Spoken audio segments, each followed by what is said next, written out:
Hello and welcome back to Council Watch. And I got ticked off yesterday for the video I made because apparently someone didn't like the fact that I was making sort of headlines as if I could ever make a headline, but making headlines out of conspiracy theories and things like that. Well, I guess he speaks with authority because he was a deputy leader of some council, not sure which one, but apparently he was. Which gives him authority to tell me that I'm completely wrong. So that's okay. I said I don't mind, it's fine. But I did think that I've got to be careful about sort of balance. I've gone for humour, I've gone for, should we say, innuendo. I've also been quite serious in cases. And yesterday there was a meeting later on, and it was a really good one. In actual fact, it was about something that you don't really expect to sort of make interesting listening. It was all about parks. And the parks meeting was, I have to say, really good. There was, it wasn't total agreement on everything. I mean, people did the usual thing and disagreed. They did it nicely. But the weird thing was that it was a classic example why this new change to the preamble about giving people 3 minutes and they can only speak once about each issue. It made that ridiculous. I'd encourage you to actually go and watch the meeting in full. It was quite long, but there were things in there that I didn't know. The sort of thing I mean is they were talking about perhaps increasing the number of football pitches on Normanston Park from the current 2 to maybe 3. But I hadn't realised that if you do something like that, it also means that the Football Association will want you to have more changing rooms. So there's a changing room per team. So 3 pitches presumably means you've got to have 6 changing rooms. Plus you've also got to have changing rooms for the referees and the other officials. So all in all, it's not just a case of, oh, look, there's a bit of land, we can squeeze an extra pitch in. It means, well, in the case of the one at Normanston Park, it probably means, building a new little pavilion where people can get changed. Associated things like lockers and stuff like that. I hadn't thought of any of that. And I just found it quite fascinating that, a public amenity was then sort of forced to actually do certain things if it's going to be used as part of a sort of nationwide system. It's all news to me, and I totally get that. But it was interesting. Now, the problem was there was an awful lot of information to get across, and Andy Pearce, as usual, seemed to be the one who had a handle on the rules, the processes, the procedures, all that sort of stuff. And I was listening to him, and it suddenly occurred to me, this has gone on a little bit. At the end of his little sort of explanation to the people at the meeting, there was a few questions asked, and Andy then had to come back and explain a bit more, and it sort of to and froed a wee bit, and that was when it clicked. I went back and re-watched it. Well, I have to say that everything Andy Pearce said was pretty critical to the meeting. The stuff that he actually told the other members was very important. It didn't fit into 3 minutes. So I thought, oh, so the new rule seems to have no real purpose. I mean, I guess it's there to stop people waffling. But in this particular meeting, you couldn't have really had the process that we got of, here's the idea, this is what's happening. If we do this, this will happen. If we don't do this, something else will happen. And the rules don't cater for that at all. So this change to 3 minutes and one person can only speak once makes absolutely no sense whatsoever. And had they stuck to the rules, then presumably the chair, who was Elise on this particular meeting, she would have had to say, sorry, Andy, you've gone over your 3 minutes. Well, that would have been really detrimental to the meeting. And it happened quite a few times. So rules were being broken because they had to be broken. Elise, as the chair, if she'd followed the rules, I guess, she would have had to have stopped. I would imagine there is some system within the rules that would allow her to say, look, this is the rule, and as the chair, I'm going to break it. But of course, that's a sort of bit of a responsibility level on the chair that's a bit of a shock. I mean, I wonder how many of the chairs of meetings are aware that the rules perhaps allow for the rules to be bent, if that makes any sense. You see the problem?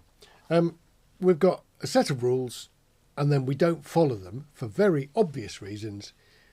So what the heck is the point of having the rule? If someone is monopolising a meeting, would the chair have the power to say, "Oi, stop it. We've had enough on that discussion, we're moving on"? And you actually get that in some meetings, where the actual chair will stop discussion and say, "The discussion's finished, we're moving on."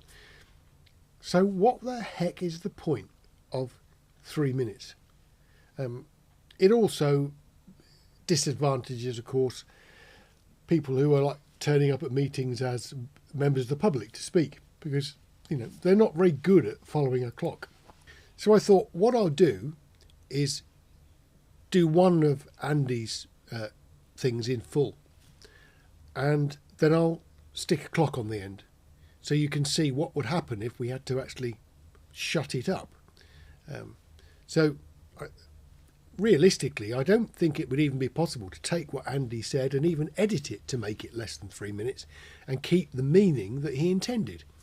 So I'm sort of using Andy Pierce as a sort of guinea pig here for how the 3 minute rule just doesn't work. So I'll give you one of his sections in full with the clock, and then I'll look at a couple of others and see if they went over as well. It's a bit weird that we've got this rule. Plainly, in this particular meeting, following the rules would have wrecked things. So here we go. Here's the first one. To ensure the efficiency of the meeting, no members may speak for more than 3 minutes on one item or more than once. Right, so next one, 33.3, to receive an assessment of the play areas 2026 to 2027 budget considerations. Andy? Well, I thought it was an excellent paper, very comprehensive, and I'd like to thank everyone who had a hand in putting that together. It's very, very useful. I think in many respects it confirms what some of us already suspected, that there's probably no complete renovations of any particular play area needed this year, but there may be pieces of equipment that need replacing on certain areas and things like that, and that's kind of borne out, but asset by asset, which is very useful. So I have two comments to make, both very different. If I can just throw them out for staff to take under advisement, if that's okay. One of them is where it's been identified by staff that the town council may wish to budget for the replacement of an individual piece of equipment that is either broken or approaching end of life or whatever like that.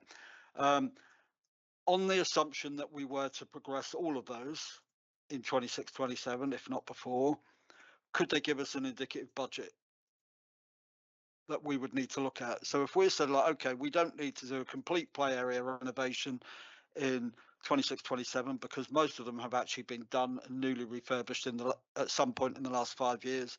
But if we were to give attention to these individual items that have been earmarked on these areas, what was the total ask be financially, so that we can look at what we need to do to try and accommodate that?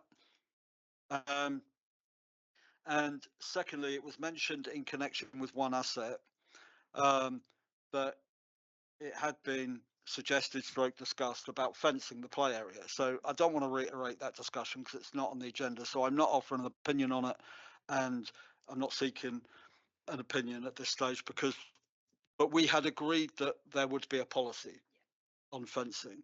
And not just for the one asset in the context of which it's mentioned in this player, but across all our unfenced play areas. And it would be each case on its merits based on the need and the risk. That there would be a risk assessment and so on like that. So it mentions in the report that staff will draft a policy. That's absolutely fine. I have no objection to that. And it's probably the best place to start with a policy.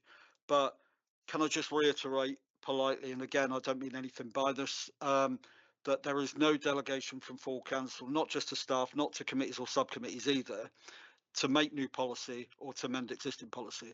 But we had the meeting with the ground maintenance team earlier this year, and obviously things like policy, things like planning, it would help if councillors and staff could meet in committee and try to reach consensus on a particular issue, so that we then present a joint position to full council.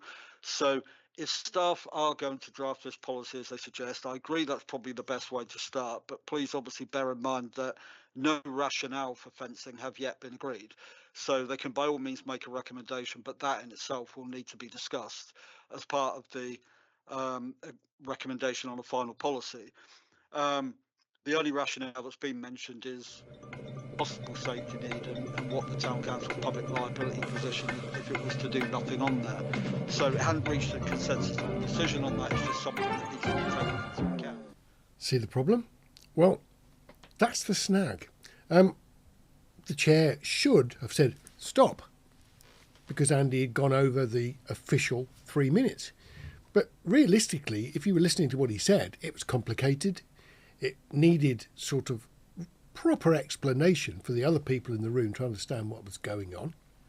And to have chopped him off in his prime there would have left the whole subject a bit in the air. And lots of the stuff that was being talked about at this meeting was like that. They weren't just rambles, there was actually quite precise amounts of information to be conveyed from one person to the rest of the group. So my question really is, what on earth is the point of this particular rule? It doesn't serve any useful purpose.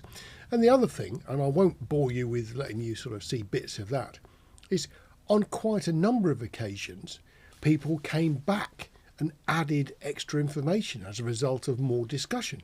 So only being able to speak once on each item is also ludicrous, because this meeting, from start to finish, sort of broke its own rules for very sensible reasons. So that's pretty much where we're going to leave it today. I did speed that up a little bit just so you could see how long the remainder of Andy's section lasted before it's passed on to other people. So I think if there's something that needs readjusting, it's getting rid of this silly thing. If you've got the power for the chair to actually say, whoa, stop, you don't need an additional rule that says 3 minutes as a clock, because as you can see, the clock makes a mockery of the entire thing. So anyway, I'll leave this one here. I don't think there's any point doing any more on it, because it's the same thing repeated over and over and over again. But it was a really good meeting. In actual fact, it went on and on and on, and I got the impression when we got to the end that was about as much as the members of the meeting could take. See you on the next meeting. Look after yourselves. Take care.